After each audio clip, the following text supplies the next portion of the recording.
Hello and welcome to a new era of wrestling, my 1992 WWF save on TEW9. Now a few of you who might be over on the Grey Dog software forums would have noticed that I've been posting up about this as I've added some new graphics to the game and started adding some more cartoonish graphics to kind of jazz the game up, make it a little bit more exciting and make it look a little bit different. I've been watching a lot of TEW series recently and I do think sometimes it can be a bit of a chore watching them because I feel sometimes it's not the most inspiring game to look at. So I'm trying to do something a little bit different here to kind of jazz it up alongside with some decent storylines. So here we go, we're diving into our first show, which is going to be our Superstars of Wrestling, which is our new A show. Yeah, let's dive straight in and see what's happening. We've got a lot of storylines to kind of kick off and got everything kind of starting up, so we're going to go from here and hopefully get things going and make it a little bit more exciting and get the ball rolling. So if we start the show, we have our dark matches and we have Louis Spicolli, who is very much a jobber, against Hercules. In an abysmal pre-show match, Hercules defeated Louis Spicolli in 7 minutes and 32 seconds by submission with the backbreaker rack. We got a segment rating of 41, which isn't particularly terrible, I guess. Spicolli with a 32, Hercules with a 41, which isn't too bad. Spicolli and Hercules have great chemistry and it showed in the performance. That's kind of cool. Maybe we'll work on that in the future. I'd quite like to push Hercules. He's not particularly happy at the moment. He's not happy with his booking, so we're going to see what happens there, but I quite like him and I like the graphic I've got of him there, which I think looks good. Vinnie Mac and Bobby the Brain Heenan are pretty good chemistry when calling matches together. Absolutely zero surprises there because they're an absolute star pairing together and always have been. Up next we have the Bushwhackers versus Shawn Michaels and Rick the Model Martel. In a decent pre-show match, Michaels and Martel defeated the Bushwhackers in 10:52 when Rick the Model submitted Luke with a Boston Crab for a segment rating of 62. Butch with a 49, Luke with a 48, not surprised there, the Bushwhackers are very much average. Rick the Model with a 71, that's really good, and Shawn Michaels with a 65. Our tag title contenders storyline has started there.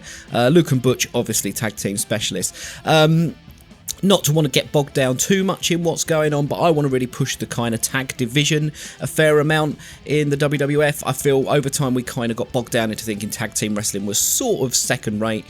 And we had this idea of splitting teams up to find the Shawn, as we know Vince was a big fan of. I actually think tag teams, we can really build that up and make them kind of more main event-y. So expect to see a few more tag teams coming together and maybe a few more storylines based around the tag division rather than just basing it around the singles world title. So not too unhappy there. Michaels and Martel was a good team. I quite like the pair of them. So we'll see where they go. They've got Sensational Sherry as their manager. Fantastic. I think that works really well. We have in an abysmal 6-minute pre-tapped interview that took backstage, we saw Papa Shango, Reverend Slick, who is their manager, cutting a promo with Raven there, who's my new sign-in, who's in on-speaking appearance. This one is purely just to handle a quick change here because Reverend Slick is a face. I want to turn him heel. We're going to turn him heel because he's going to be managing a few of these guys. So Raven, one of my few new sign-ins so far.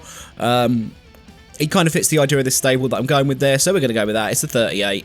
Raven has debuted his cult leader gimmick, which has got an initial rating of great. Brilliant. That's all we want to do. This is all we're kind of doing with this pre-show here, just to kind of get that tied over. We then have Owen Hart and Jim Powers versus the Circle of Shadows, which is the kind of name I've gone for with this stable to start with. We'll see how we get on. Terrible wrestling and non-existent crowd heat. That's not particularly great. Circle of Shadows defeated Owen Hart and Jim Powers in 11:29 when Papa Shango pinned Jim Powers with a voodoo driver for a segment rating of 55. Actually, not particularly unhappy with that. I think that's quite good. Jim Powers with a 36. That is pretty poor. Owen Hart with a 55. Papa Shango with a 49 and Raven with a 41. Owen Hart was off his game and Jim Powers off his game, so that kind of explains stuff there. Owen Hart and Jim Powers showed excellent chemistry when teaming together. Oh, that's quite interesting. So we'll see what goes on there. We've got Reverend Slick did some good work at ringside. JJ Dillon, not someone who was very in a on-screen capacity during this time. However, he is going to be in one of our on-screen characters here. We are changing his gimmick to a life coach gimmick.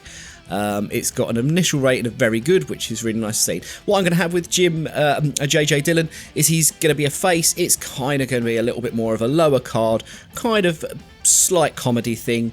It's going to be this kind of very well-to-do man who's going to be trying to coach in these guys along, which is going to be Owen Hart and Jim the Anvil, although it might be Owen Hart and Jim Powers, I guess, going forward. We shall see about that one. But I'm not too unhappy with that. As I say, I'm going to be doing a few things like this where we're just turning people, changing gimmicks and things like that, and just seeing what, if we throw everything at the wall and see what sticks. So we'll go from there. And lastly, for our pre-show, we have Sid Justice versus the Repo Man. In a decent pre-show match, Sid defeated Repo Man with a powerbomb. It was designed to work the crowd. Yeah, that's it. We're going to get the show started in a second. We've got a segment rating of 64, so I'm pretty happy with that. Sid with a 63, Repo with a 50. Again, Bobby the Brain Heenan and Vinnie Mac doing a good job at ringside with the commentary. Sid Justice, he's going to be up at the top end of the card, so a performance of 63, not quite good enough. He's going to have to pull his bootstraps up a little bit there, but that's the pre-show done with. Let's go into the main show. Wrestling fans, the stakes have never been higher, and the excitement is reaching a fever pitch. This year's 1992 Royal Rumble is unlike any other in WWF history. On Sunday, January 26, 30 of the biggest, the baddest, and the most determined superstars will collide in one epic, over-the-top rope battle royale. But this time, it's not just about pride. Oh no. This year, it's about destiny. Because for the first time ever, the winner of the Royal Rumble will not just earn bragging rights, he will be crowned the undisputed World Wrestling Federation Champion. That's right, the most coveted prize in our sport will go to the last man standing. Will it be a legend like Hulk Hogan making history once again? Could the Nature Boy Ric Flair style and profile his way to championship gold? Or will a dark horse rise from the chaos and shock the world? There's only one way to find out, folks.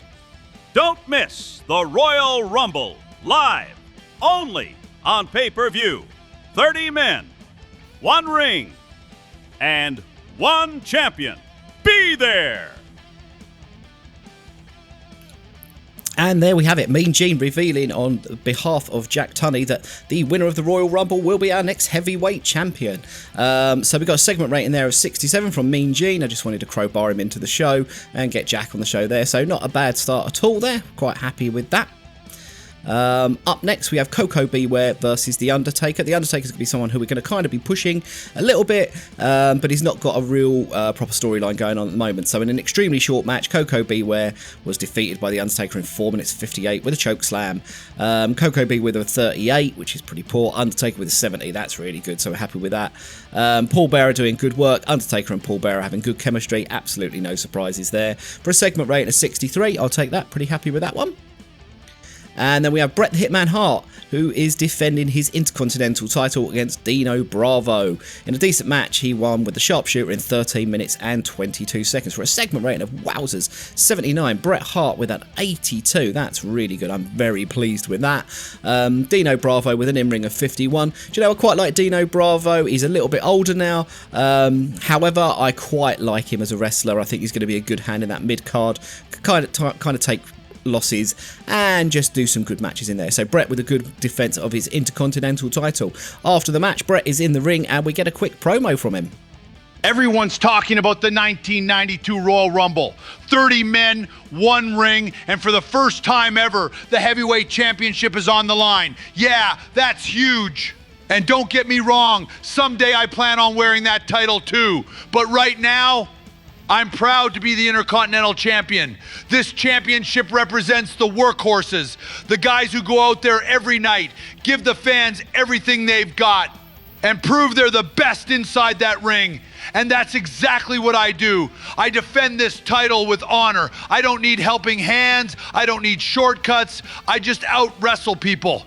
While 30 men battle for the world title, I'm not looking over my shoulder. I'm looking straight ahead. Anyone who wants a shot at this Intercontinental Championship, get in line, because I'll fight anyone, anytime, anywhere, and I'll prove once again why I'm the best there is, the best there was, and the best there ever will be. Royal Rumble 92 may crown a new world champion, but I'll still be standing here, proud as ever, your Intercontinental champ. Whoa, whoa, whoa! You know something? I've been around this business a long time. I've seen champions come and go. I've fought them all, and I ain't never backed down from a fight. But I gotta tell you, Bret Hart, I respect you, kid. You're not just some pretty boy in pink tights. You're one of the toughest, most technically sound wrestlers I've ever seen. You've been fighting tooth and nail with that Intercontinental Championship around your waist, and I see it, man. I see it. But you know me, right? Respect don't mean I'm gonna stand on the sidelines twiddling my thumbs while the world passes by. At the Royal Rumble, while 30 guys are fighting over the WWF Championship, I wanna fight of my own. Bret, you and me for that belt around your waist, one-on-one. No bad blood, no cheap shots, just a straight-up wrestling match. Let's see who the better man really is. You bring the Hitman, I'll bring the hot rod. And after that bell rings, win, lose, or draw, you'll know that you stepped in the ring with a raging Scotsman who fights with his heart, his fists, and a whole lot of crazy. Bret, let's tear the house down, kid. Royal Rumble, you and me. Woo-ha! So there we have it. Bret is going to be a fighting champion, and who accepts the challenge? None other than Rowdy Roddy Piper for a segment rating of 72. Part 1 was Bret issuing his challenge of saying I'm a fighting champion, which got 72. Then part 2, when we had Rowdy join us, 63. I'm really quite surprised with that. Bret Hart worked well with being able to improvise, but Roddy Piper didn't work very well going off script. A little bit annoying because Roddy Piper was the one who kicked off about working with a script and wanted to improvise, and he's ended up cocking it up. However, I think for the Royal Rumble, these two are going to have an absolutely barnstorming match, so very, very pleased with that, and a 72 absolutely over the moon with. Then we have our main event, which is back to our tag teams again, Sergeant Slaughter and the Big Boss Man against Money Inc. In a decent match, Slaughter and the Boss Man defeated Money Inc. in 11 minutes 32. When Sergeant Slaughter submitted IRS with a Cobra Clutch. In terms of in-ring work, $1 Million Man Ted DiBiase was head and shoulders above everyone. Not particularly surprised there. With a segment rating of 82, I'll take that. Very pleased with that as a main event. Bossman with a 62. Bossman is on one of our real up-and-coming stars. There's a lot of talk about him being one of the next big things, so he's going to get a little bit of a push. Sergeant Slaughter with a 72. Sergeant Slaughter is one who, according to Vince McMahon, who is my owner, he wants his popularity kept quite high. So Sarge, even though a little bit older, he's probably going to be featured a little bit more than I would have normally liked to. IRS with a 72, but $1 Million Man with an 86. Wow, Ted DiBiase really pulling the match out by its bootstraps there with an 86, so very pleased with that. I'm a massive Ted DiBiase fan. I've got a lot of plans for him actually for this save that I'm doing, so I'm really excited about having him in there. And to end the show, we have a promo backstage where Bobby Heenan is interviewing our first entrant to declare themselves for the Royal Rumble. Well, let me tell you something, all my little Hulkamaniacs. The stakes have never been higher, brother.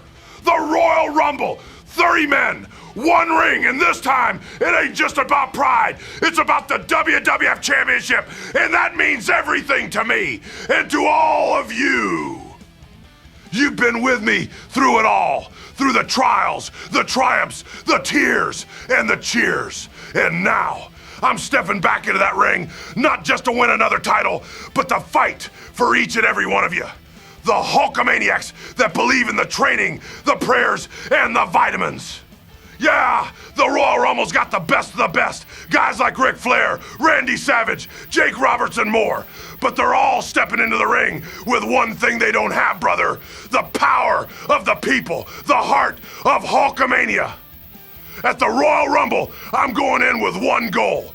To survive, to overcome, and to hold that WWF Championship high. Not for me, but for the kids watching at home, for the fans in the arenas, for everyone who never stopped believing in the Hulkster. So what you gonna do when 30 men try to stop Hulkamania? And the power of the fans lifts me up one more time, straight to the top, to become the WWF Champion again, brother. And there we have it. Hulk Hogan is our first man to declare himself entering into the Royal Rumble, doing it for all those Hulkamaniacs out there, as we'd expect from good old Terry. He is entering the 92 Royal Rumble, and he will be champion for the people. Not much to mention other than a segment rating of 85, which is a pretty strong finish. Very happy with that. Hulk Hogan, Bobby the Brain Heenan together, it was always going to be good. So let's end the show and see what rating we got.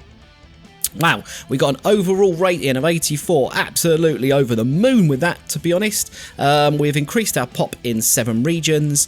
We would have gained in the US, Canada and 3 British regions, but there's a limited number of viewers there. I'm still going out and working on all of the TV deals and stuff like that to get them looking a little bit tidier, but an 84 for the start, absolutely over the moon. Financial report, we're making a lot of money per show, so this is really good news. That's not really going to be a problem for us. Popularity cap, yeah, as you can see, we're very popular in a lot of regions anyway, so these kind of high ratings are going to be good, but it's going to be hard to push us up into those mid to high 80s, so going to keep plugging away at that. Really pleased with that as a start. What I will say is, let me know what you think about this. We're running very quickly towards the Royal Rumble. It's our first pay-per-view of the year. I'm only doing 6 pay-per-views. So instead of doing the monthly rotation that we do now in WWE or WWF, we are doing... It works out a show every other month. We've got the 4 main ones, which is Royal Rumble, Mania, SummerSlam and Survivor Series. They're going to be our main shows, and we've got a couple. We've got King of the Ring and we've got Saturday Night Main Event, which are going to be kind of lesser shows in there. So what I would say I'm struggling with a little bit, we've got an hour and a half of an ATV show. That's not a lot of time to get a lot of storylines going, and especially the Royal Rumble coming up. We're going to crown a new champion, which is fantastic, but that's really kind of the main focus of the show. I'm hoping from the Rumble we can kind of splinter off and get a few other stories in there and start pushing a few more interesting things.